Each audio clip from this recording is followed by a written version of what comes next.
Today, revisiting Mandurah, postcode 6210.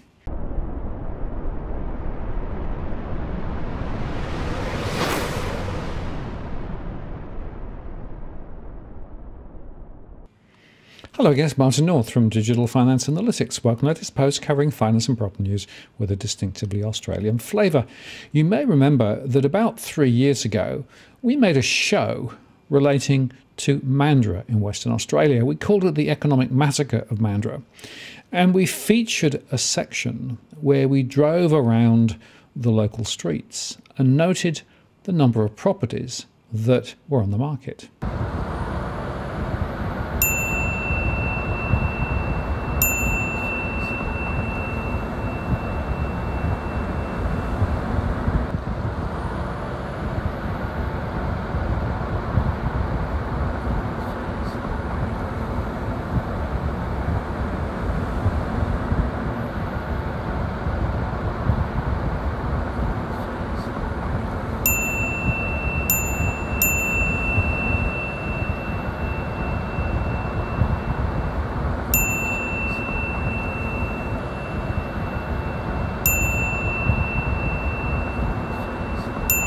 Well, several people have sent me recent communications from local real estate agents who are claiming that the market there is now booming and everything in the garden's wonderful.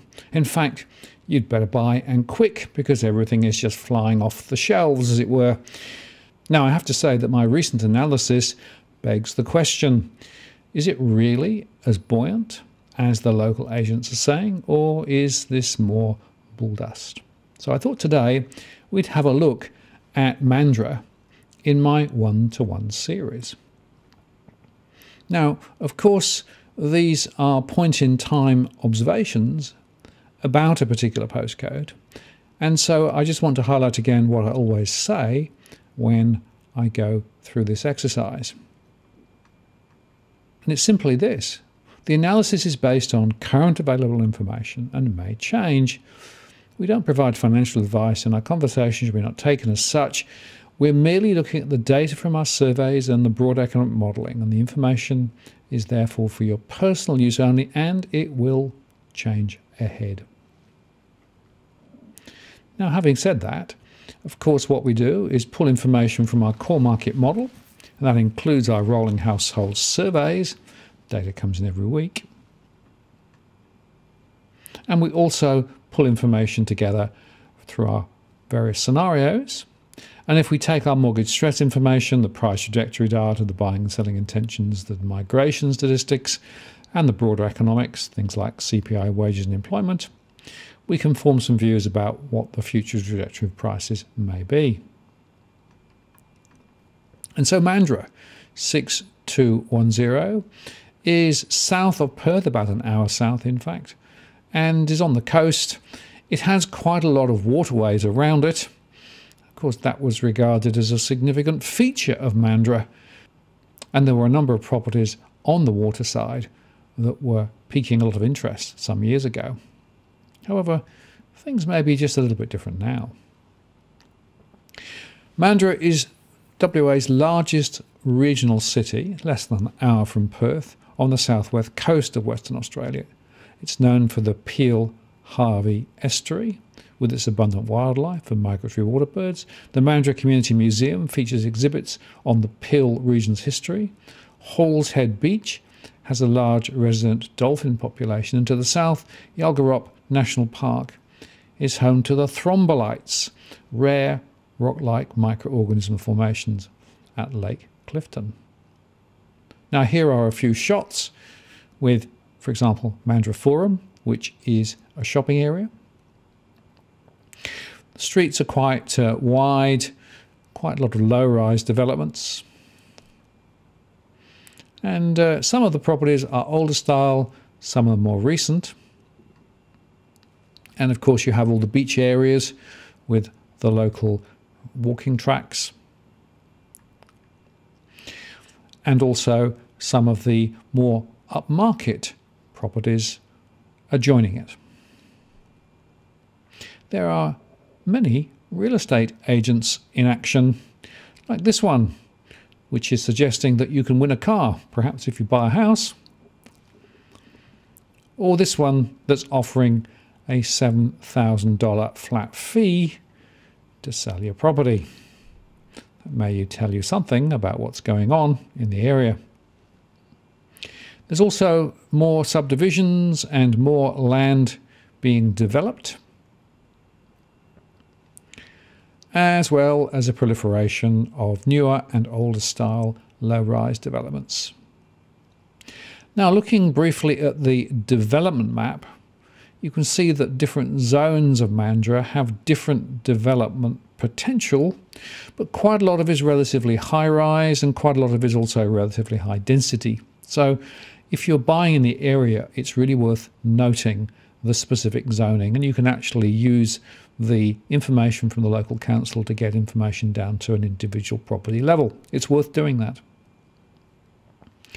The other thing to say is that Mandurah is in the top 5 of Perth's least safest suburbs, according to the data from 2020. With 947 reported incidents, it came 5th. Midvale was actually number 1 per 100 residents. But if you calculate it on a per capita basis, then unfortunately Mandurah is right up there. And recent data suggests that assaults, as well as burglaries, are the flavour of the day. The other thing to notice is that there's quite a lot of flooding risk. Of course, you would expect that around the harbour. And it spreads a little bit. This is actually based on the 100-year flood data from the local flood map. So again, the advice would be, if you're looking in some of these areas close to the water, check the flooding zones.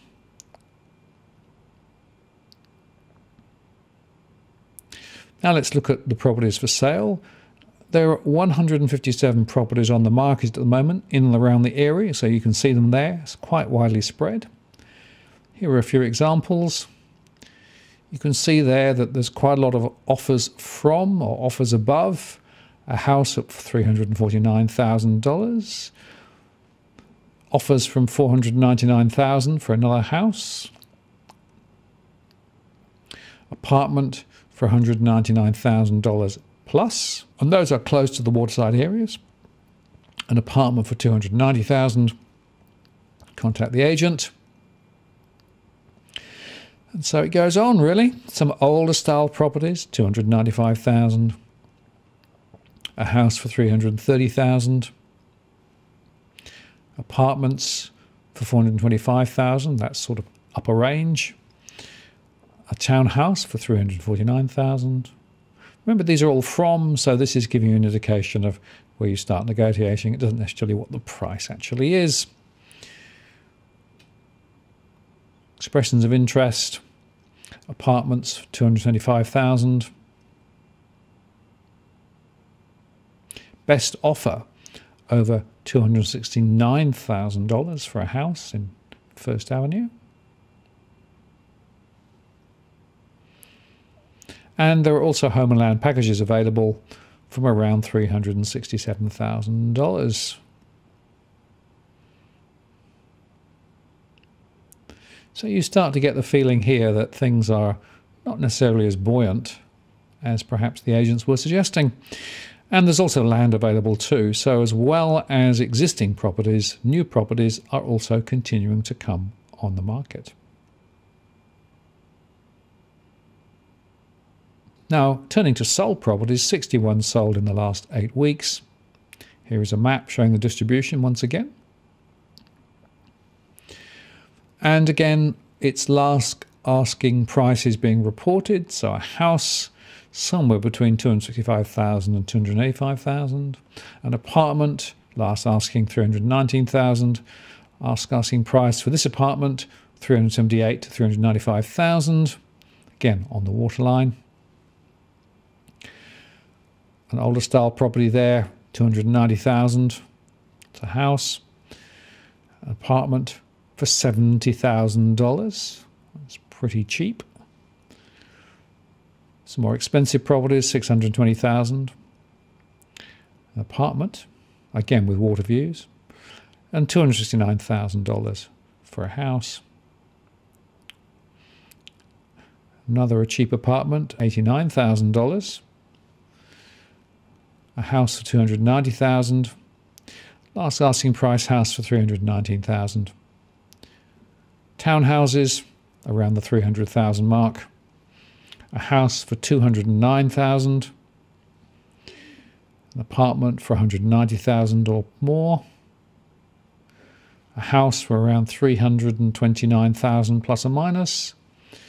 Or a high-rise apartment for $200,000 to $210,000.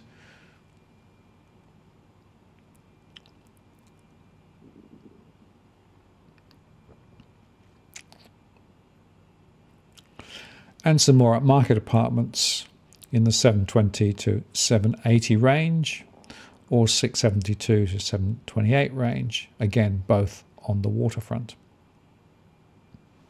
So if we now look at current price trends, and we'll start with the median house price. Back in 2013, the median house price was $315,000. It went up by 6.3%. to $335,000 in 2014. It fell by 1.5% in 2015. It fell by 7.6% in 2016 to $305,000. It fell again in 2017, down 4.9% to $290,000. And in 2018, fell a further 10% to $260,000. And then in 2019, fell again by 5.8% to $245,000. So the drop from a peak of $335,000 to $245,000 is considerable. Now in 2020, there was a 6.1% rise to $260,000. And year to date this year, a further rise of 7.7% to $280,000. But it's worth noting that $280,000 is still well below the $330,000 from 2015. And that translates over the period of an average gain of down 0.8%, or if you adjust for inflation, an average gain of down 2.4%. And there are still many people in the area suffering negative equity, particularly if they bought back in 2014 and 15 and even 2016. Turning to units, it's a somewhat similar story, though slightly different. Back in 2013, the average unit price was $335,000, no change in 2014, dropped 9% in 2015 to $305,000, rose slightly in 2016, up 1.6%, fell again back to $305,000 in 2017, fell again down 16.4% in 2018 to $255,000, rose in 2019 up 13.7%, and rose again in 2020 up 8.6%. And there's been a very slight rise this year, up 1.6% to $320,000. Now it's worth noting, of course, that among these there are some very upmarket apartments which will have boosted the average perhaps more than it might first appear. Overall, over the period, the average gain was up 0.2%, or after inflation, down 1.4%. And there's still a risk that if you bought earlier on, in 2013 and 14, you could still be slightly underwater. So let's look at the total postcode. And in 6210, there are around 1,380 listings, with 410 added in the past month. That's significant. There's a lot of new property coming on the market. If you go back to May 2019, listings were higher at 1,985, and about 85% are houses, the rest units, but more units are coming on at the moment. The vacancy rate's around 0.7% at the moment, compared with 2.5% in mid-May 2019, which means there's around 72 vacancies currently reported, compared with 260 in 2019. If I then look at houses, the gross yields from an investment perspective are around 5.5%, which is actually not bad on a national basis. They've risen from 4.4% last year. The net yield is around 2.75% and is rising just slightly. The rents for houses are rising, up 3.7% over the last quarter, with a typical rent of $420 per week for houses. And the asking price for houses is up about 3% over the quarter, with a typical house price of $395,000. The average settlement, though, is still just a little bit lower than the asking price, and the intention to sell is rising slightly. Turning to units, gross yields are around 6.2%. That's a rise from 5.3% last year. The net yield is around 3.95% and is rising. Rents for units are flatter across the quarter, with a typical rent of around $340 a week. The asking prices are rising, up 3.2% over the quarter, with a typical unit price of $285,000, and the settlement is lower than asking, up to 6% lower in fact. And the intention to sell is rising slightly. Now if I look at my stress data, this is a postcode that's worth focusing on. In fact, it's one that I've come back to on a number of occasions, partly because of the large footprint of households. So there are 35,000 households in the postcode, of which 11,000 are borrowing, 17,600 are renting. There's 13,600 properties for rent, and there are around 11,000 property investors in the area. The overall financial stress metric for this postcode is at 32%, which is not as bad as many others across the country, but is still quite high. Within that, mortgage stress is actually not too bad. 1,900 households in mortgage stress, that's 17% of households. And around 766, though, risk default, and that's 7%. And that really is the problem. It's not necessarily the number who are actually in mortgage stress that's the issue, but it's those that are really at the end of the road. And that's because there have been significant financial pressures over a good number of years. And of course, the issues relating to negative equity and employment still exist. Turning to rental stress, around 34% of those renting have rental stress, 5,971. And if I look at stressed investors, there's around 3,200 stressed investors, which means that they can't let their property, or they can but only at a lower rent, or they're trying to sell and have been unsuccessful. There are around 113 in severe stress, and that translates to around 30% of property investors. So whilst overall the numbers don't look too bad, there are some very concerning indicators. Now we finally look at the price scenario. So this is first for houses, and we run the three scenarios. The best case assumes the borders open relatively quickly, the virus gets under control. The longer term crunch assumes we keep having little lockdowns and it just goes on and on and on. And the second wave is assuming that we get a really big, significant infection, which means that the virus continues for longer and the lockdowns get more serious.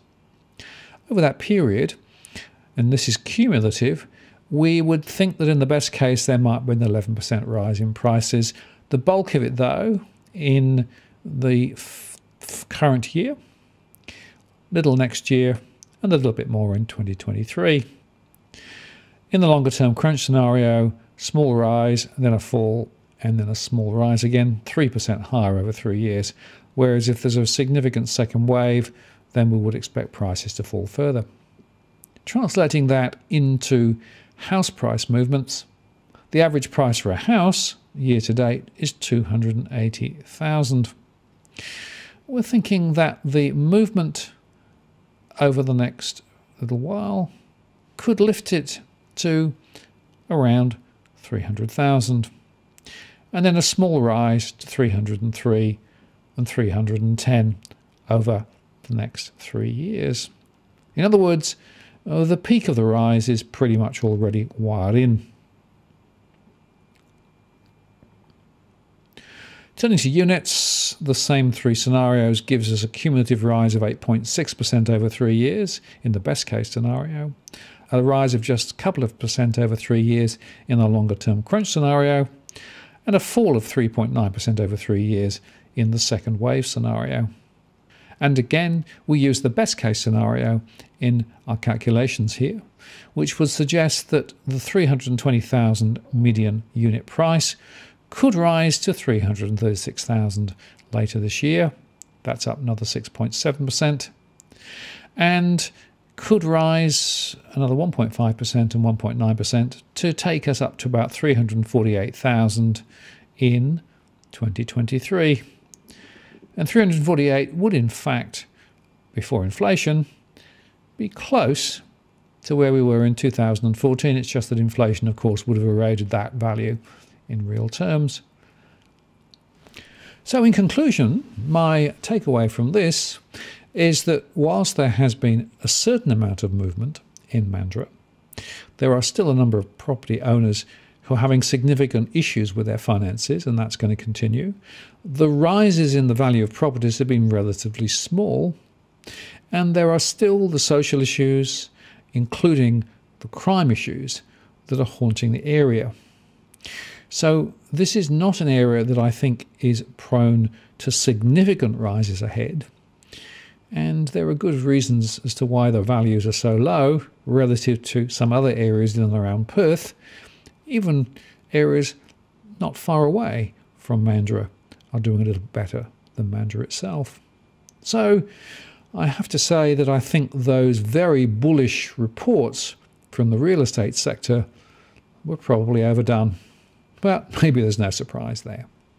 Now, if you're interested in having a one-to-one conversation about a particular suburb, going through the same sort of process, you can reach for me via the DFA blog. The research takes about a day or two to do, and at the moment I've got a pipeline of work, which means that we're probably 3 or 4 weeks out. But we can go through the same process and give some indications as to where prices may go. I'm Martin North from Digital Finance Analytics. Many thanks for watching, and I'll see you again next time.